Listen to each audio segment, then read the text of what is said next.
Hello everyone, welcome back to Assetto Corsa Competizione for the first of 2 races in the Coach Dave GT3 Sprint at Watkins Glen. That's right, it's a double header to see out the Low Fuel Motorsport season. And that's not the only thing that's different today. I'm also trying out a new car for the very first time. So many of you told me to give the Ferrari 296 a chance, so here we go.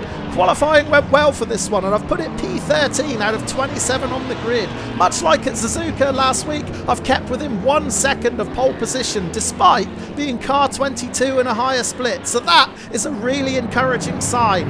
Now, you're going to see me at my very best and also at my very worst in this video. These were 2 races of hugely contrasting fortunes, along with a start line wreck that is the biggest crash I've ever seen in sim racing. Let's get down to action. Green light. Well, we were a little bit slow to react there as the lights went green. Meanwhile, Kevin Nania behind got a much better getaway. He tried to make a move down the middle, but I think he just got squeezed out and had to think better of it. More contact in front. A Porsche's gone off to the left. He might have taken several cars with him. There's a Lamborghini that's gone off to the right. So straight away, we have gained several positions. Another car into the barrier to the right.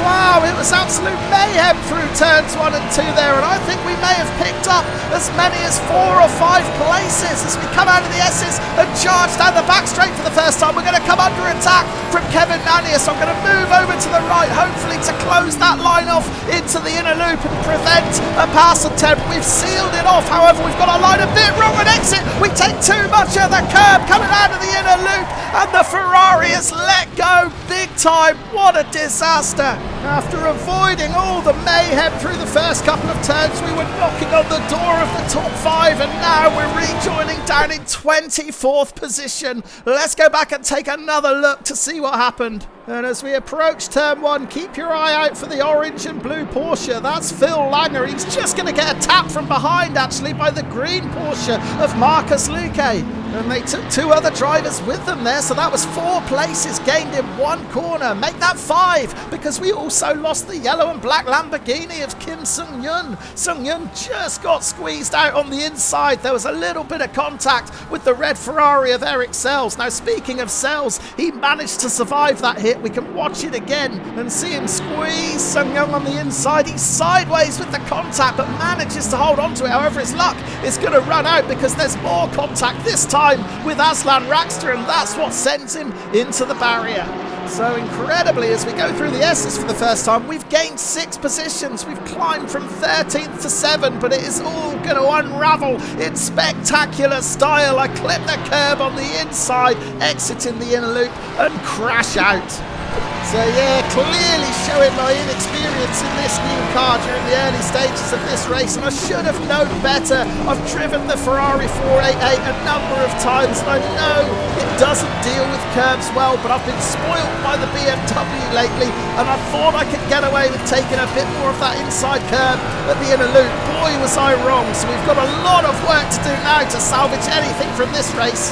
So I've got to up my aggression levels, and that starts right now. We pull alongside Kim Sung-yun. We're going to try and make this move into the inner loop. We've got to be really brave here. We've got to keep it tight. We've got to give Sung-yun space. Where is he? Is he still on the inside?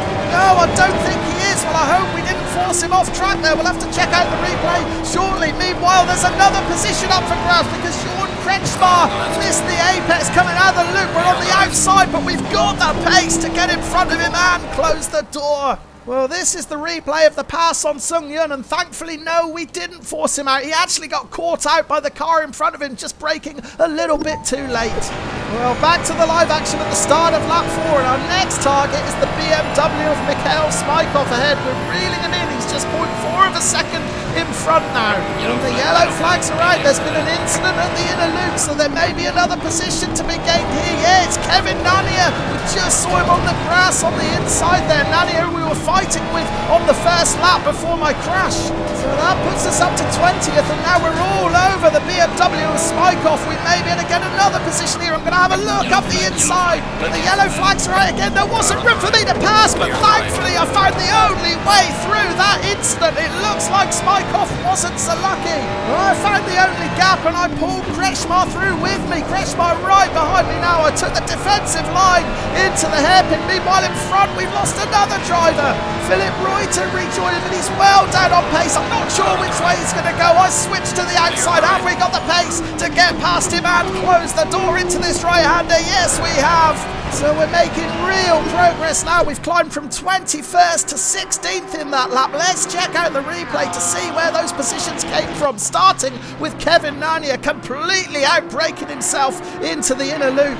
And as we exited the loop, I tried a sneaky look up the inside of Mikhail Spikeoff here into this left-hander. There wasn't quite room. I backed out, and I'm glad I did because there was an instant right in front of us. Spikeoff had to take avoiding action. Let's watch the replay to see what actually caused the incident. There's contact as Antonio Wenzel in the McLaren goes for the exact same move that I tried, only he runs into the BMW of Placido Lopez, causing a big wreck.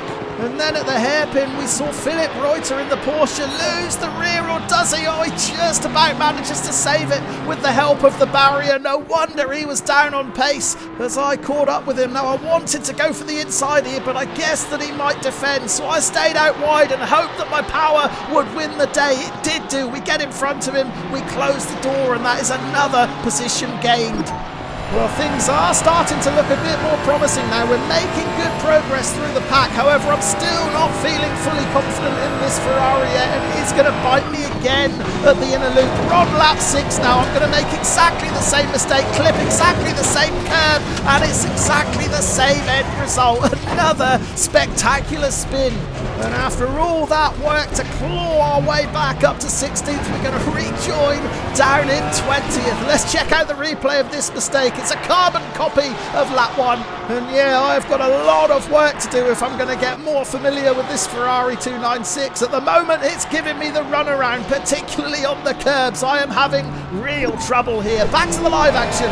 Approaching the end of lap 6, and I'm going to very nearly throw it all away again. I'm going to get caught out by how slow this car in front is, and I'm sideways through the final turn. Thankfully, I rescue it. Now we're going to pick up 2 positions there. Marcus Luque and Phil Langer both into the pits, but Lopez behind is going to capitalise on my slide through that final turn. He's going to make a comfortable pass up the inside into T1, so we're back down to 19th. We do get a much better run out of T1 than the BMW man. However, there's no room to get by, so what we can do is apply pressure through the S's and see if we can pick up a toe down the back straight. We've already made this pass up the inside into the inner loop once. Can we do it again? It doesn't look like we've got enough speed to get alongside, so we're going to have to stay tucked in behind. Into the inner loop. Oh no, we've clipped the curb again. As soon as I touched it, I felt the rear start to go. I couldn't save it. For the 3rd time this race, we have crashed out at the inner loop. This is a disaster. And I can't rejoin safely until Wenzel and Jaeger have both got past. They have done, and that means we're back down to 21st again. Here it is, the 3rd crash of the day at the inner loop. And this really isn't my finest hour. Back to the live action, lap 7 now. We've already gained 1 position thanks to a retirement, and we're going to get another one here because we've lost the McLaren of Antonio Wenzel. So that puts us up to 19th. We're going to fast forward to halfway through lap 9 now. And look ahead to Sven Jaeger. He's made a right mess exiting the inner loop. He has got it back on track, but he is well down on power. So this could be an opportunity to pounce. We time exactly right and breeze past him. So that puts us back up to 18th. We can have a quick look at the replay to see those 2 incidents, starting with Antonio Wenzel losing it through this left-hander. It is so slippery through there. There's precious little grip, and that McLaren goes nose first into the barrier. Then on the next lap, Sven Jaeger taking a leaf out of my playbook through the inner loop. He gets that exit all wrong, gives the barrier a proper clout. He's down on speed. This gives me the opportunity to spot the gap up the inside, get on the gas and get past. Jaeger bombed. Returning to the live action with little more than 1 minute of this race left, and we spent the last few laps reeling in the 2 cars in front, Simon Doucet and Mariano Castiglione. Now we're only going to get 1 more lap after this one, and we're within 0.3 of a second now of that Ferrari of Doucet, so we could yet get one more position. We're a little bit loose going through turn 1 there. That has cost us a couple of tenths coming up through the S's. Duse has a little bit of an advantage, but he's just clipped a curb on the inside and he bounces off the 2 barriers like a pinball there. And it's reassuring to know that I'm not the only Ferrari driver who's having trouble with these curbs. Duse clips the one on the inside, he's into one barrier, he bounces into the other barrier, and that lets us get past. So we're up to 17th.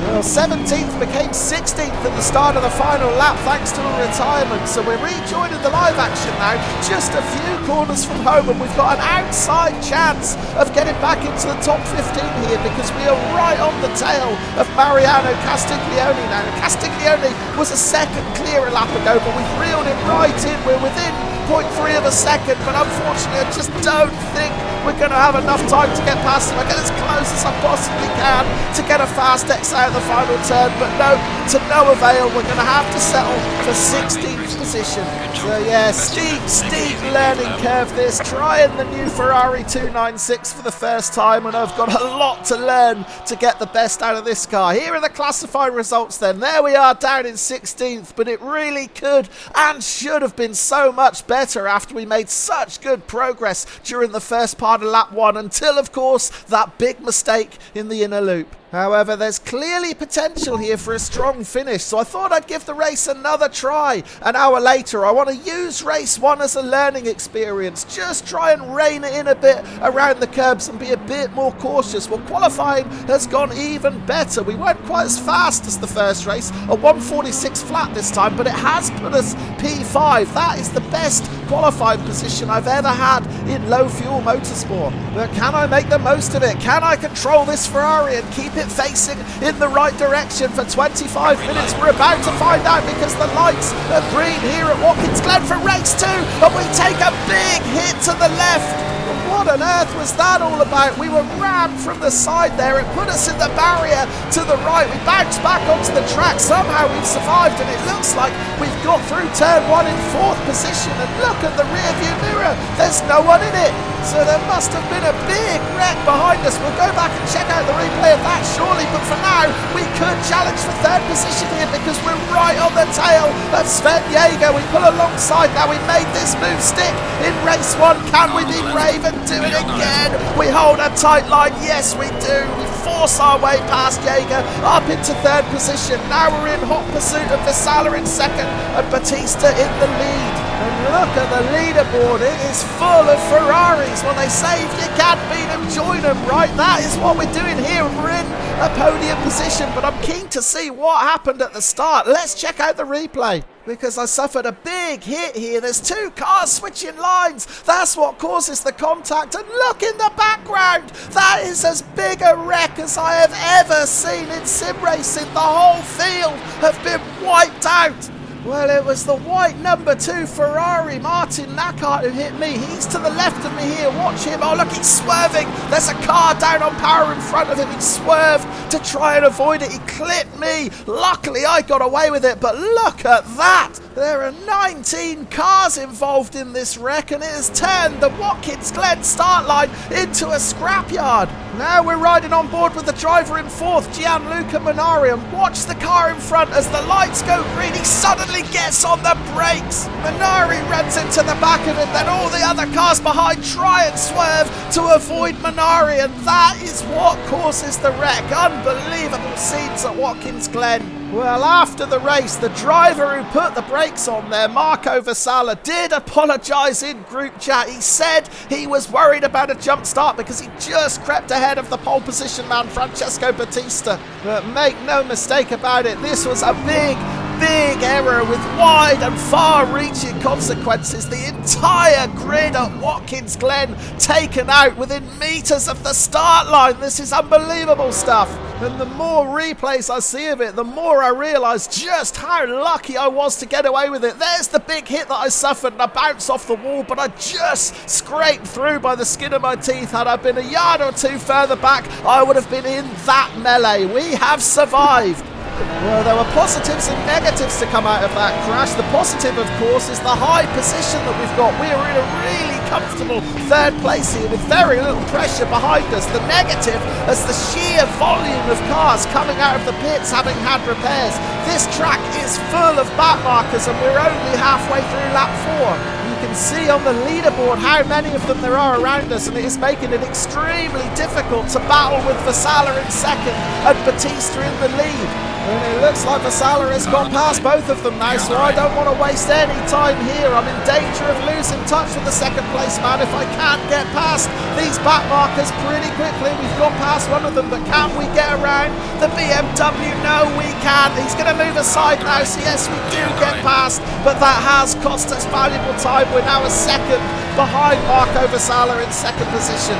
Well, unfortunately, we weren't able to bridge that gap. It turned into a fairly lonely race, this one. We're rejoining the live action halfway through lap 9. We're now 1.8 seconds behind Vasala in second. Batista 3.5 seconds clear in front. However, as we come through the inner loop, Batista, the leader, is going to make a big mistake.